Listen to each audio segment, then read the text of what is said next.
It's my pleasure to now introduce Jiangshaoqian. She came from China, where she majored in viticulture and enology engineering from China Agricultural University. She was interested in traveling around and seeing more parts of the world, so she decided to join the V&E department here at UC Davis. Last year, she worked to harvest at Duckhorn and really enjoyed it. And after graduating in a few weeks, she plans on working at Kenwood. Ultimately, Jiangshaoqian would like to work conveying wine culture to people. She now has a very strong understanding of winemaking, so she would like to apply her knowledge and communicate this information in an easy to understand format, either through magazine or through online media. So sounds like a great career path, and I'm very excited to hear what she has to say about stuck and sluggish fermentations. Thanks, Andre. That's a very wonderful introduction. Share my screen. All right. Can everyone see my slide now? Yes, we can. Oh, thank you. All right. Well, even though we've achieved considerable improvement in our ability to monitor and control fermentation, stuck and sluggish fermentation remain major challenges for wine industry today. Various factors have been identified and studied over years, but the occurrence of fermentation problem still exists. First, I would like to talk a little bit background and overview, then I'll summarize and divide the most frequently studied factors leading sluggish and stuck fermentation into two major parts. Some factors from vineyard and some causes during cellar process. It covers the whole lifetime from grapes to wine. In addition, I would like to describe some potential new causes of problematic fermentation updated in recent years. Well, problem fermentations such as slow and stuck fermentation are generally characterized by failure of yeast to consume sugar. The sluggish fermentation involves delaying the start of fermentation and reducing the fermentation speed. The stuck fermentation is that yeast stop the alcohol fermentation before the required alcohol level is reached, resulting in incomplete fermentation and reducing the quality of wine. Numerous studies have been conducted since late 19th century, and several causes of sluggish and stuck fermentation have been identified, such as nutrition deficiency, lack of oxygen supply, inappropriate sulfur dioxide level, and microbial competition.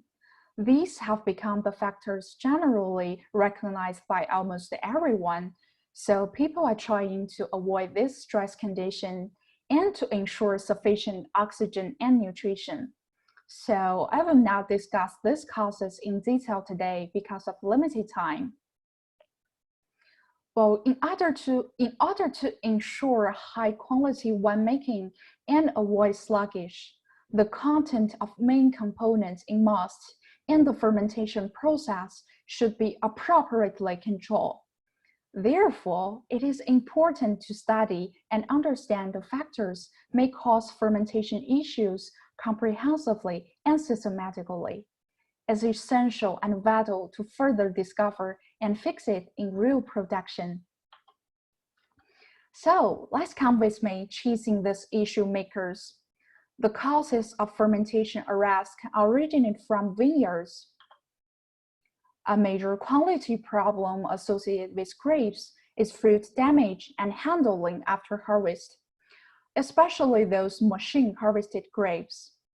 Because mechanical harvesting may lead to more grape damage compared to hand-harvested grapes. Well, intervals between vineyard harvesting and winery processing of the grapes can result in increased enzymatic activity, oxidation, and development of off-flavor and microbial growth. Sometimes during sorting, we saw foam and bubbles appear in the grapes. That is because alcoholic fermentation of released juice with damaged grapes already started by wild yeasts. The resulting high initial native yeast populations may produce high concentration of acetic acid and ethanol, which poses great threat to our later inoculated yeast and inhibit regular fermentation. I recall when I did my internship in Casa Brown Winery last year, they used modified beans to transfer grapes from vineyard to winery. Well, I draw a simple picture here. As you can see, there is a board in the lower part of the bean. There are many hoses on the board serve as a filter to isolate and separate the grapes and juice. This kind of modification postpones the contact of grapes and juice, thus delaying the start of undesired alcoholic fermentation by wild yeast. There are also 2 or 4 belts linked to the board to avoid board falling off when you lift up and flip over the beans to the sorting table by forklift. An Italian winery dealt with sudden fermentation arrest in the early stages for 3 continuous years. After several pre-screening trials to identify the causes of stuck fermentation, a fungicide commercial preparation, Redomel Gold, containing metalaxy LM and folpat as active principles, was found to provoke yeast growth inhibition. During their experiments, first, Saccharomyces cerevisiae and the non-Saccharomyces species were inoculated in MRS media. They were artificially contaminated or not with Redomel Gold to achieve a concentration of 1 milligram per liter metalaxy LM, which is a legal Europe limit in grape wine. Growth was monitored by measuring the optimal density as shown in these 2 pictures. They also did a laboratory scale fermentation. Same strains were inoculated to the mast, supplemented with same amount of Redomel Gold. Fermentation progress was daily monitored by weight loss, shown in this 2 pictures. Well, as we can see in this figure, the growth of as cerevisiae, this dashed line here, was always lower in the pesticide-enriched media compared with the control, this continued line. Non-sac strains showed a variable reduction in their growth rate, and the T-Delbricki B05, B12 seemed to be more resistant than others. I highlight by a right dashed line here. Well, you can see after 24 hours, the growth of B0, B12 didn't seem to be influenced by the presence of the pesticide. Well, as shown in the fermentation process figure, we found in the mass without Redomel Gold, the fermentation happened regularly. You can see the continual line here. But in contrast, when mass was supplemented with pesticide, a lower and incomplete fermentation occurred. The weight loss after 2 weeks was only about 3% for all the investigated strains. And T-Delbricki strain that displayed inhibitory behavior in grape mass, but not in the culture medium, which suggested that the negative effect of a commercial pesticide on the fermentative performances of yeast. After about 2 weeks of the fermentation process, a thick gelatinous coating appeared on the surface of treated mass. And this is a control, this is treated mass. This indicated that the arrest of fermentation probably due to bacterial development. Well, nitrogen is the most common limiting nutrient in vineyard. Vineyard nitrogen fertilization influences fruit quality, influences the concentration of nitrogenous compounds in juice. This affects the formation of higher alcohol and esters by yeast during fermentation, and therefore indirectly one quantity. Spade observed an increased rate of nitrogen fertilization resulted in increased concentration of all nitrogen fractions, including individual amino acid in wet Riesling juice. Moles present on the berries may produce mycotoxins to which Saccharomyces is susceptible. Plant produce the phytoalexins and pathogenesis-related proteins in response to fungal infection may impact yeast growth. Then we come to the factor from cellar. Wine yeast strains differ largely in nitrogen requirement and ability to utilize sugar and adapt it to stress condition. Daniel used 7 kinds of commercial yeast for ice wine fermentation and found that the different yeast species fermented at different rates. The faster took 17 days, and the slower took several months to complete the fermentation. Bailey et al. Used T. dobriki and Saccharomyces cerevisiae ST fermented grape moss with initial sugar concentration of 360 grams per liter, which is over 30 brix, and found T. dobriki had more than 20 days fermentation cycles, and it had a lower ethanol and acetic acid yields, whereas as cerevisiae ST completed fermentation in only 11 days. Well, apart from the importance of yeast strain selection, the yeast preparation of the inoculum is equally critical. Active dry yeast needs proper rehydration and domestication before use to increase the vitality of the yeast and shorten the fermentation cycle. The rehydration temperature directly affects the viability of yeast. In one study, the author suggests that at 40 degrees Celsius rehydration, the trehalose in the yeast cell will increase the yeast cell viability. Or regardless of the trehalose level in the yeast cell, a rehydration below 40 degrees Celsius will cause the cytoplasmic content to enter the rehydration medium, which will increase the motility of yeast cell and cause retardation of fermentation.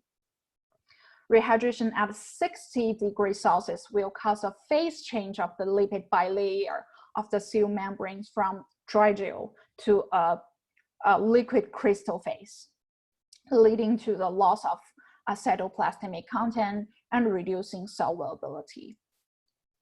Well, when I was doing my undergraduate thesis about mulberry wine fermentation, I got 3 times long lag and sluggish at the beginning of the fermentation because of inoculation failure. The first time after I rehydrated yeast at 40 degrees Celsius and poured into the must immediately, then the yeast got temperature shock because the must is only 18 degrees. Second time after inoculation, I added sulfur dioxide immediately, resulting in inhibited cell growth. So the third time when I was having yeast weight measured on Imbalanced, I can hear the yeast yelling, "Oh, that silly girl, come to wait us again."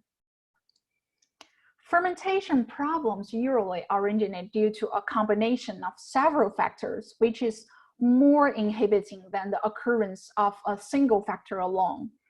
Ethanol inhibit different transport system utilized by Cerevisiae, influences proton fluxes and affect yeast plasma membrane composition, lead to subsequent growth inhibition and decrease in fermentation rate as a result of inhibiting sugar transport activity.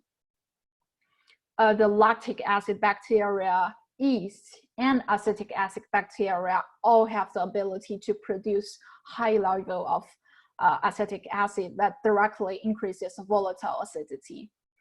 Elevated acetic acid concentrations can inhibit yeast growth, enhance ethanol toxicity, and prevent the completion of fermentation. Contrariwise, the arrest of fermentation could allow the growth of spoilage organism, which could lead to a higher level of the volatile acidity. a medium chain fatty acid, which are intermediate in the biosynthesis of long chain fatty acid, can inhibit alcoholic fermentation. Fatty acid toxicity increases as pH decreases, with decanoic acid being more inhibitory than octanoic acid. Both inhibit the hexose transporter system, resulting in a reduced fermentation rate. Temperature extreme during fermentation can severely affect yeast growth and metabolism. Ethanol resistance is also influenced by temperature. At higher temperature, the cell membrane fluidity increases, and ethanol can enter the cell more readily, adversely affecting the metabolism and cell viability. Well, temperature shock might result from supercooling or heating of tank due to equipment failure. As a result, inhibitors such as organic acid rapidly build up and further lead to pH reduction. The pH also affects the antimicrobial activity of sulfites, which could potentially influence yeast viability and fermentation performances. The ratio of potassium to hydrogen ion concentration will lead to a problem in progression of the fermentation if it is either too low or too high. The ratio impacts maintenance of cell viability, which could be a contributing factor to the arrest of fermentation.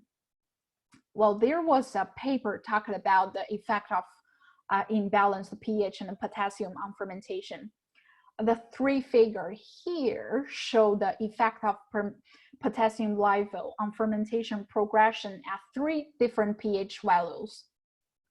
At pH 3.0, even 1000 milligram, this triangle line here. So even 1000 milligram per liter was insufficient to allow completion of the fermentation. Residual sugar concentrations were higher at all potassium level as compared to pH 3.3. And however, at pH 3.6, all potassium levels allow wine to go dryness, and the residual sugar concentration was low in all cases.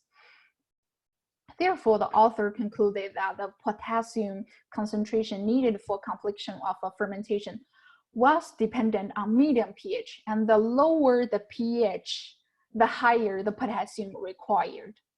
A molecular potassium to hydrogen ion ratio of 25:1 was found to be the minimum to avoid stuck fermentation.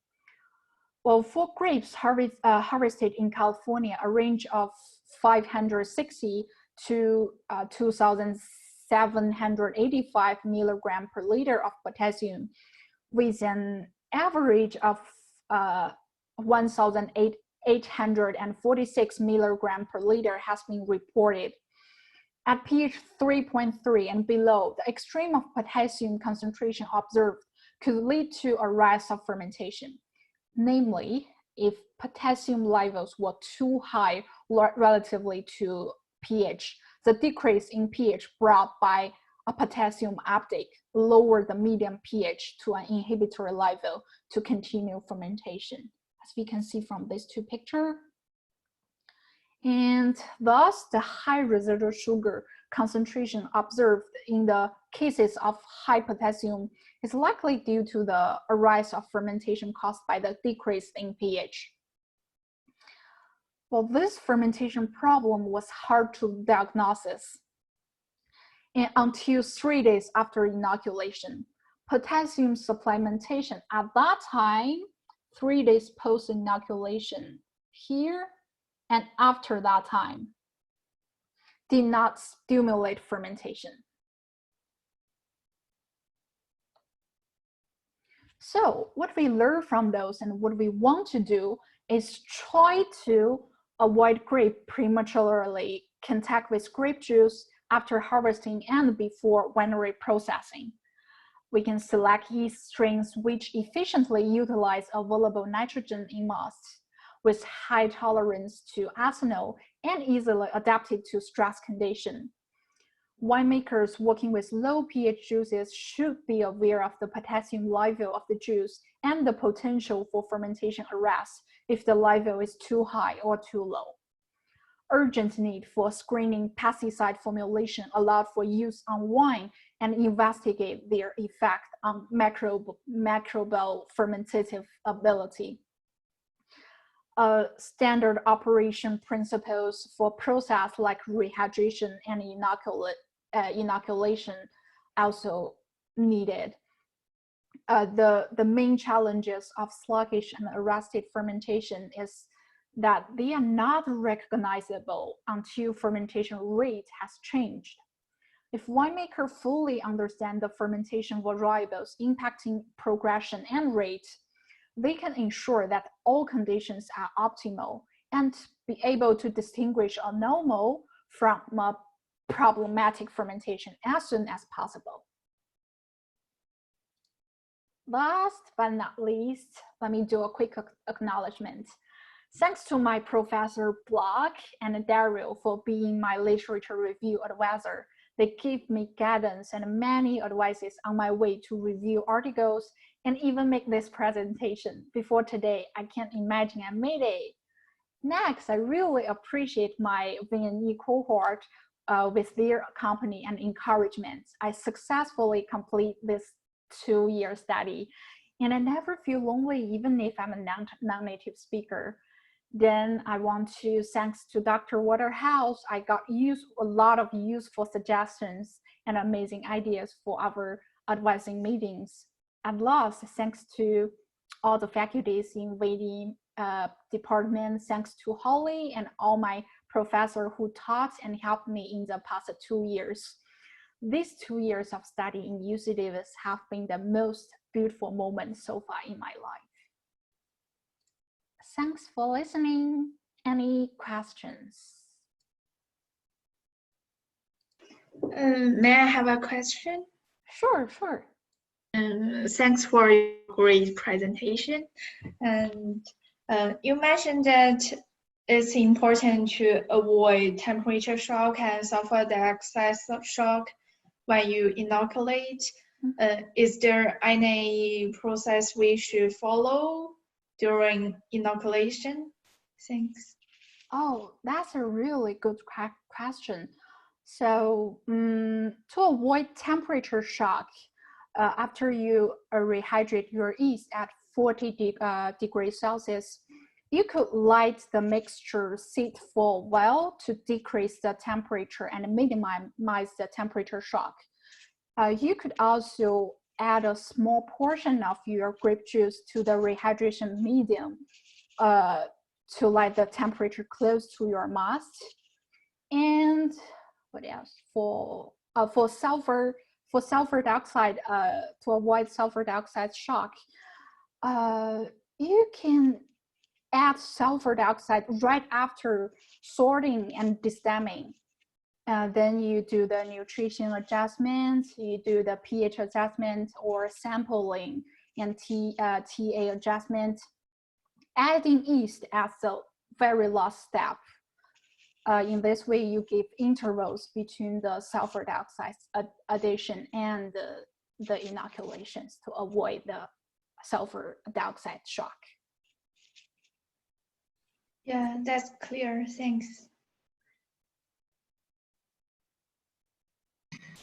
Question? Yes. So on the bins where you have the board that separates the fruit from the free run juice at the beginning, Yes.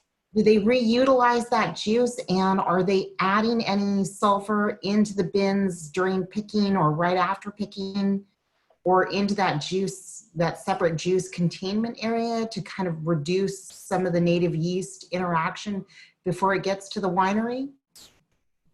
Oh, well, so in the Costa Brown winery, it's like a special case because they use the wild yeast to fermentation.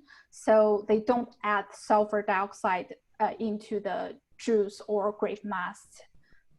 But for other cases, like if you want the desired yeast to ferment, you can add sulfur dioxide right after sorting, but not after harvest. Okay, okay, because I think that would probably be interesting if I was talking to one gentleman who was thinking about if they had a bin that separated that free run juice at the base and then recaptured it later, whether adding sulfur dioxide to that would also be something worth considering at the same time. Actually, that's a very good idea, I think. Okay, great. Thank you and congratulations. Thank you.